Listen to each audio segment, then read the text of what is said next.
Turning now to a controversial study just released here this past week in the United States. In 2012, a writer for Color Lines magazine, Julianne Hing, wrote a scathing response to a national survey conducted about Asian Americans published that same year.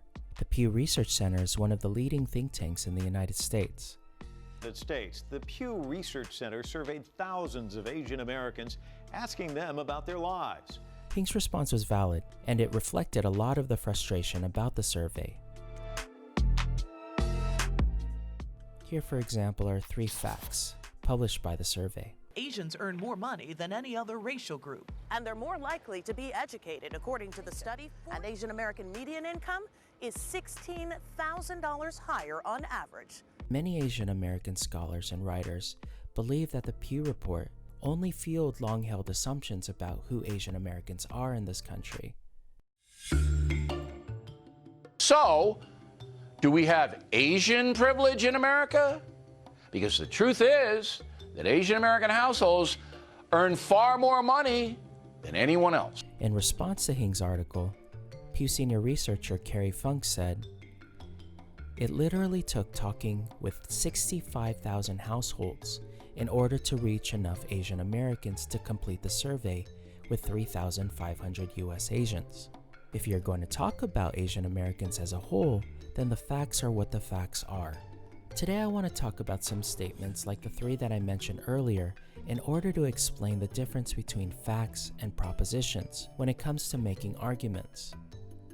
While we might use these terms in everyday conversation, facts and propositions aren't easy to explain. Spicer, our press secretary, gave alternative facts to that, but the point remains. Wait a minute, alternative facts? Alternative facts for the 5 facts he uttered. And part of the reason why that's the case is that all facts also happen to be propositions, but not all propositions are facts. So in some ways, it's easier to understand what each of these terms mean by comparing them with each other. Let me just add really quickly that in this class, I'll be using the words statement, claims, and propositions interchangeably. And in most cases, these terms mean the same thing. And the reason that all of them mean essentially the same thing is that they all express the same idea. Each term is making an assertion. What I mean by that is that they're all expressing something that can either be true or false. Okay, let's start by looking at one of the statements from earlier. In order to support this statement, the Pew Report stated, nearly 7 in 10, that's 69% of Asian Americans, say people can get ahead if they're willing to work hard.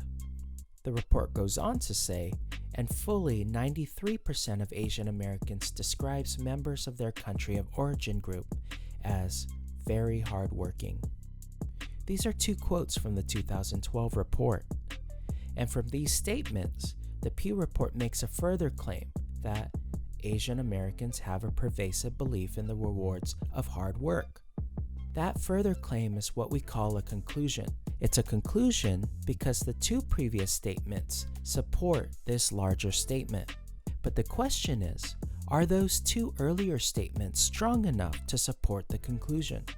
The ability for a premise to support a conclusion partly depends on the extent to which we can think of it as a fact. Here are the facts. I'm going to really simplify the definition of a fact.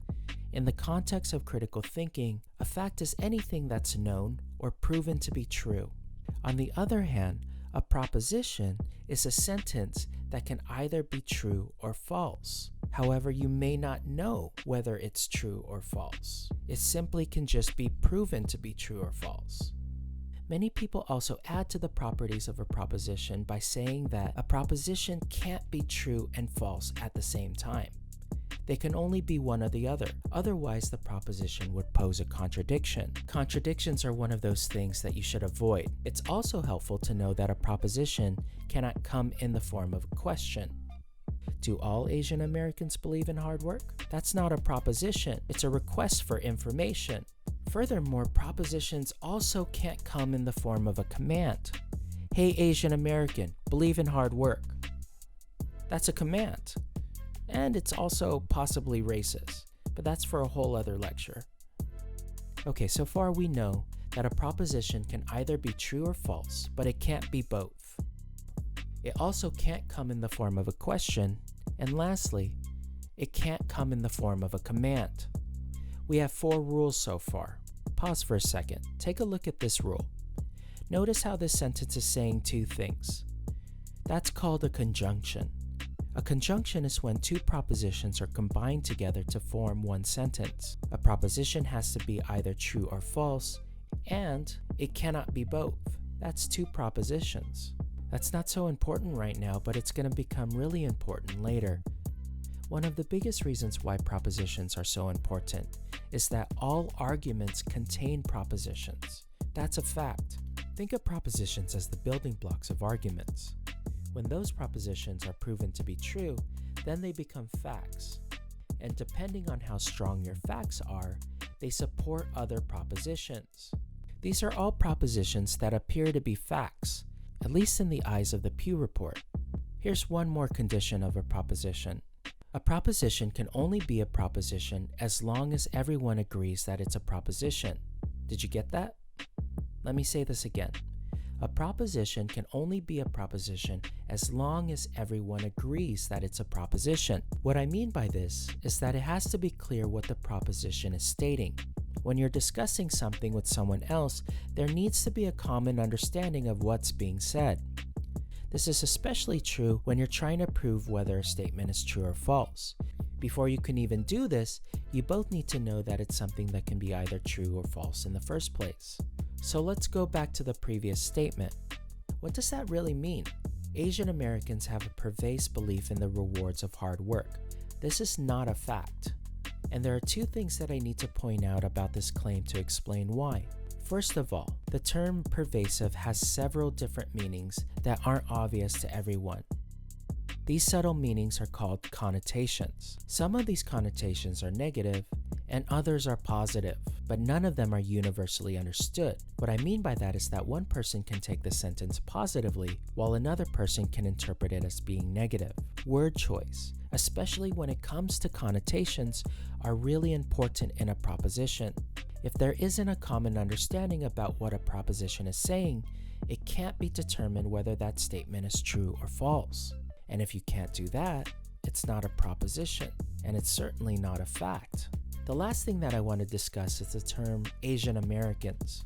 According to Funk, 3,500 Asian Americans responded to the survey. Keep in mind that by the time that the survey was completed in 2012, there were 8.2 million Asian Americans in the United States. That's almost 6% of the total population. We'll discuss the issue of statistical generalizability much later in this course, but if it's true that 3,500 people were interviewed, that means that the Pew study actually surveyed 0.19% of the total population of Asian Americans living in this country.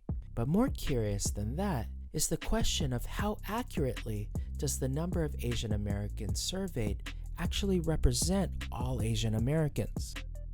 If the Pew survey is going to suggest that the following are facts, then they better be facts. As you know, Asian Americans are an incredibly diverse population, and even Funk admitted as much. While the concept Asian American includes all of these references, many of these references are extremely different than the others. And that's why using the term Asian American, especially in a survey like this, can't represent all Asian Americans. It's true, each of these statements are propositions. None of them are questions or commands. And most importantly, they can either be true or false. What's also true is that each of these statements still need to be proven to be true or false. They're not facts. And that's the biggest problem that people had with the survey. It also just so happens that those so-called facts have the effect of reinforcing stereotypes about Asian Americans that aren't completely true. And the biggest reason why that's the case is the concept Asian American. The way that Asian Americans are categorized racially does a really poor job of reflecting who Asian Americans are as a group. Not to mention that now, Pacific Islanders are also categorized alongside Asian Americans. But all of us who identify as Asian American also come from incredibly different countries, which themselves contain many more cultures, traditions, and identities. Whether or not someone can state a proposition that can accurately describe all Asian Americans is one thing, but to state any statement about Asian Americans as a matter of fact is an entirely different problem.